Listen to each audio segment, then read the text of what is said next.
Bataille bien réelle se prépare à Washington. Charles Dahan, figure de la diaspora marocaine, mène une nouvelle offensive, non plus sur le Sahara occidental, désormais reconnu comme marocain par l'establishment américain, mais sur le Sahara oriental, spolié par la France et offert à l'Algérie comme un cadeau empoisonné. Restez avec nous pour plus de détails tirés du magazine Maroc Diplomatique. C'est en des termes sans équivoque que Charles Dahan, vice-président du World Moroccan Jewry, une fédération des juifs marocains basée aux États-Unis, a exposé cette nouvelle ligne de front.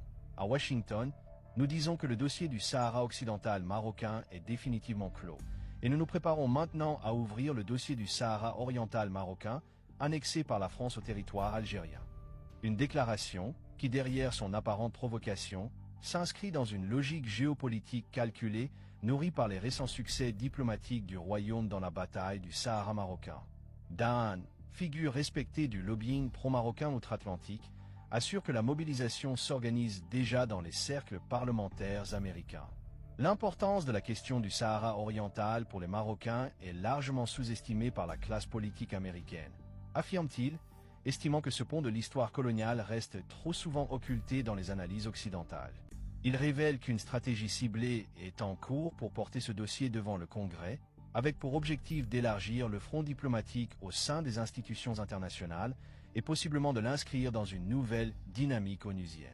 La démarche, encore marginale sur la scène internationale, reflète une volonté plus large de réexaminer les séquelles du découpage colonial dans le Maghreb central. Elle intervient dans un contexte de tensions persistantes entre Rabat et Alger, sur fond d'impasse politique au sein du Conseil de sécurité des Nations Unies.